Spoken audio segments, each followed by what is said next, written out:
नमस्कार, आप देख रहे हैं चैनल वन। लगातार हो रही बेमौसमी बारिश ने रामगढ़ में किसानों की फसल खराब होने पर आज जम्मू कश्मीर अपनी पार्टी के अध्यक्ष मनजीत सिंह और रामगढ़ विधानसभा के जेके अपनी पार्टी के प्रत्याशी साहिल भारती ने रामगढ़ सेक्टर का दौरा कर किसानों की खराब हुई फसल मुआयना किया और मांग की कि कुदरती आपदा के तहत किसानों को मुआवजा दें। मनजीत सिंह ने कहा, अगर किसानों को मुआवजा नहीं मिला तो जेके अपनी पार्टी किसानों को लेकर सड़कों पर उतरेगी। आइए देखिए चैनल वन की ये रिपोर्ट।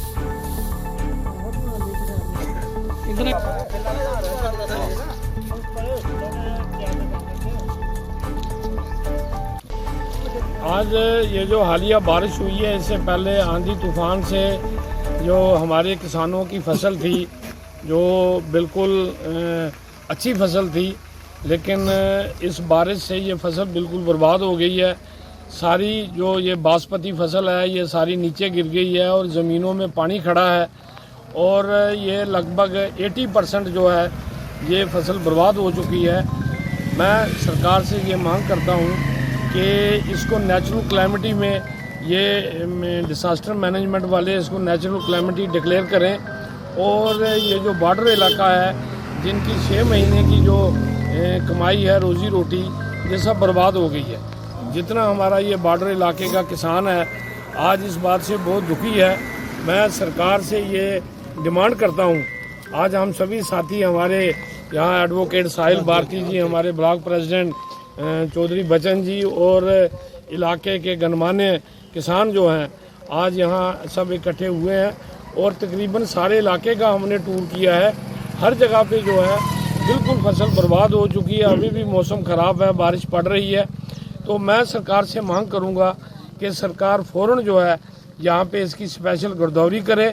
और इसको 100% लॉस जो है ये डिक्लेयर करे। नेचुरल क्लाइमिटी में जो है वो किसानों को राहत दे, किसानों के बिजली के बिल माफ़ करे।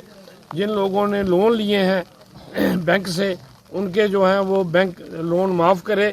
और तभी ये किसान जो है ये उठ पाएंगे। किसान आगे ही, किसानों की बहुत बुरी हालत है और अब ये फसल जो बर्बाद हो गई है, तो ये किसान कहाँ से अपना परिवार पाल पाएंगे, कहाँ से बच्चों की फ़ीस दे पाएंगे, कहाँ से बिजली के बिल दे पाएंगे। तो आज हम यहाँ आए हैं मौका देखने के लिए, सरकार से मांग करते हैं और अगर सरकार ने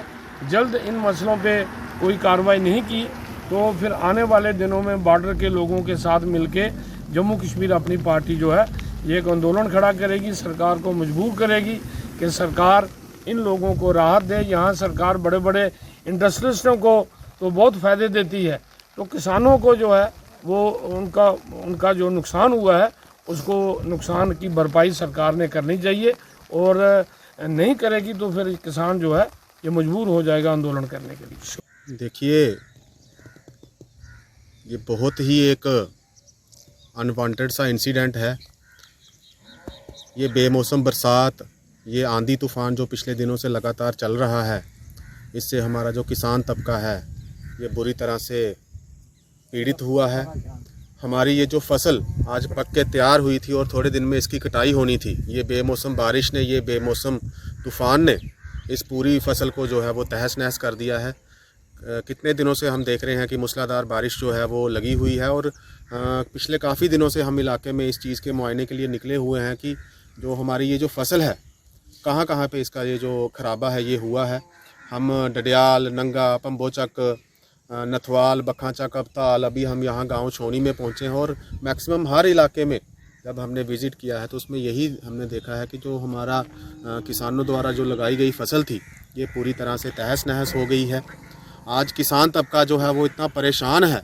कि एक तरफ से बिजली का बिल उनको तंग कर रहा है, दूसरी तरफ से आज उनको ये उम्मीद थी कि हमारी फसल जो कट के जब कल को बाहर निकलेगी तो उनके लिए एक आमदन का सोर्स बनेगा। लेकिन ये जो इस बेमौसमी बारिश ने, इस बेमौसमी ये जो आंधी तूफ़ान चला है, इसने ये फसल को बिल्कुल तहस नहस कर दिया है और जो हमारे किसान हैं उनकी जो भी उम्मीदें आने वाले दिनों में इस फसल को लेकर थी, वो सारी जो उम्मीदें हैं वो तहस नहस हो गई हैं। मैं एडमिनिस्ट्रेशन से, मैं केंद्र सरकार से ये अपील करूँगा कि कुदरती आपदा ये जो हमारे किसानों पर आई है, इसको ये नेचुरल कैलेमिटीज़ के अंडर इसको लाया जाए और ज़्यादा से ज़्यादा मुआवजा हमारे किसान तबके को इस फसल के ख़राब होने के लिए दिया जाए। हर जगह इसकी गर्दौरी देखी जाए कि किस किस की ज़मीन कहाँ कहाँ पर किस किस की फसल ख़राब हुई है। और मैं ये भी अनुरोध करूँगा कि मुआवज़ा सिर्फ इतना ना हो कि नाम मात्र ही मुआवज़ा हो जाए, कम से कम इतना मुआवज़ा हो सके कि हमारा जो किसान तबका है जिनकी ये बेमौसमी बारिश ने रीढ़ की हड्डी तोड़ दी है, वो दोबारा अपने दम पर खड़ा हो पाए, उनके बिजली के बिल जो हैं वो माफ़ किए जाएं और आने वाले दिनों में सरकार द्वारा, इस एलजी एडमिनिस्ट्रेशन द्वारा उनके लिए कुछ भी रिलीफ जो है वो किसानों को दिया जाए, ताकि वो आने वाले दिनों में अपनी जीविका को जो है वो फिर से शुरू कर पाएँ। और मैं